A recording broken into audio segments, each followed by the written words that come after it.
अस्सलामुअलैकुम, welcome to Wasif Faheem academy. आज हमारा लेक्चर नंबर 4 है पाकिस्तान स्टॉक एक्सचेंज के हवाले से।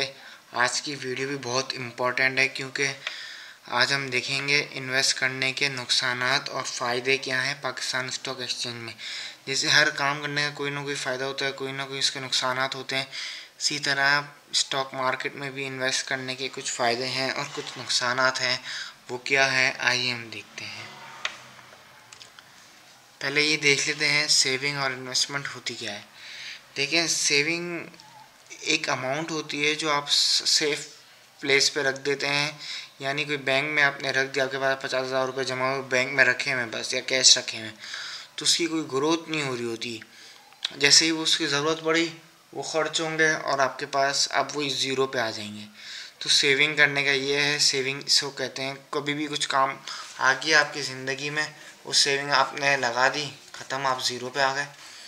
अब इन्वेस्टमेंट क्या है, देखिए आप वही सेविंग वाली अगर आप अमाउंट इन्वेस्ट कर देंगे कहीं, इन्वेस्टमेंट है क्या, आप अपने पैसे को काम पे लगाते हैं, यानी कोई एसेट्स वगैरह ले लेते हैं, गोल्ड है, कोई बिज़नेस में शेयर ले लेते हैं, या कहीं कोई अपना बिज़नेस स्टार्ट कर लेते हैं, तो ये भी इन्वेस्टमेंट है। तो जिसकी क्या होती है, वैल्यू बढ़ती है और आपकी इनकम जनरेट होती है, तो ये है इन्वेस्टमेंट। तो इन्वेस्टमेंट से आप पैसिव इनकम आप क्रिएट कर सकते हैं मल्टीपल इन्वेस्टमेंट करके। तो ये है सेविंग इन्वेस्टमेंट। अब स्टॉक मार्केट में आप इन्वेस्ट करते हैं तो इसके फ़ायदे क्या है, वही वेल्थ क्रिएशन। अगर आप अच्छी कंपनीज़ में पैसे इन्वेस्ट करेंगे तो ये, क्योंकि आपकी ग्रोथ फास्ट होगी, क्योंकि कंपनीज अच्छी होती हैं तो उसकी वैल्यू इंक्रीज़ होती रहती है, तो ऑटोमेटिक शेयर्स की प्राइसेस आपकी इंक्रीज़ होंगी।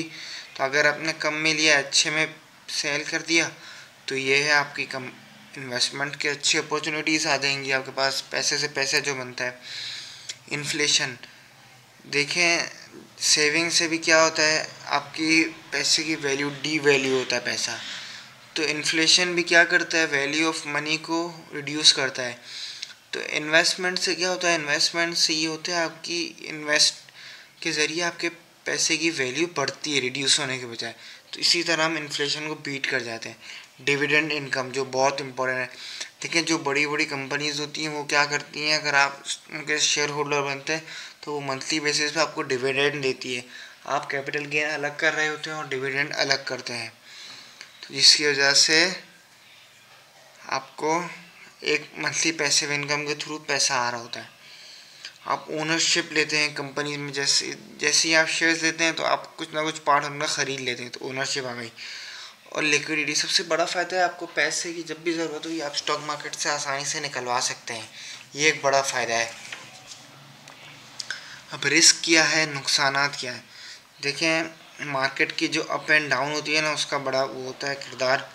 कभी प्राइस बढ़ रहे हैं, कभी प्राइस डिक्रीज़ हो रहे हैं, तो इसकी वजह से मार्केट अप एंड डाउन बहुत स्पीड से हो रही होती है। पॉइंट्स बहुत तेज़ी से इजाफा हो रहा होता है, बहुत तेज़ी से नीचे जा रहे होते हैं माइनस में, तो इसकी वजह से एक रिस्क होता है। लेकिन आपने बैलेंस करके चलना है। अगर आप कंपनी ऐसी चूज़ कर लेते हैं जो अच्छी नहीं है या उसकी वैल्यू नहीं बढ़ी, तो भी ये एक प्रॉब्लम हो जाता है। इकोनॉमिक और पॉलिटिकल रिस्क, देखिए करेंसी एक्सचेंज के रेट, इन्फ्लेशन या पॉलिटिकल इंस्टेबिलिटी, जिसकी वजह से स्टॉक मार्केट में बहुत इम्पैक्ट आ रहा होता है, तो ये भी एक रिस्क है। ग्लोबल रिस्क, ग्लोबली जो मामला चल रहे होते हैं, अगर अच्छे चल रहे हैं तो हमारी स्टॉक मार्केट भी ऊपर जा रही होती है। जैसे मल्टीपल सेक्टर्स होते हैं, हम आगे बात करेंगे।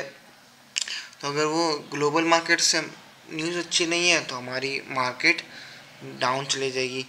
फिर इन्वेस्टर की साइकोलॉजी भी होती है, जैसे खौफ और हरास वाला माहौल हो जाता है, सब अचानक बेचना शुरू कर देते हैं, लेना शुरू कर देते हैं, जिसकी वजह से एक रिस्क फैक्टर इंक्लूड होता है। अब आपने क्या करना है, स्ट्रेटजी बनानी है, बैलेंसिंग रिस्क एंड रिवॉर्ड। आपने दोनों को साथ लेकर चलना है।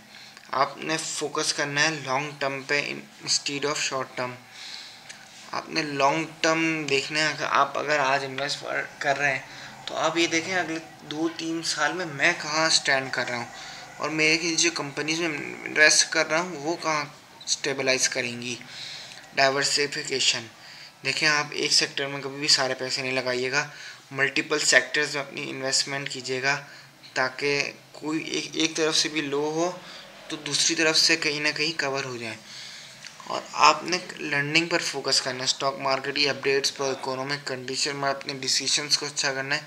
तो ये कंटिन्यूस लर्निंग रहेगी तो आपको रिस्क बैलेंस लेकर चलने में आसानी रहेगी।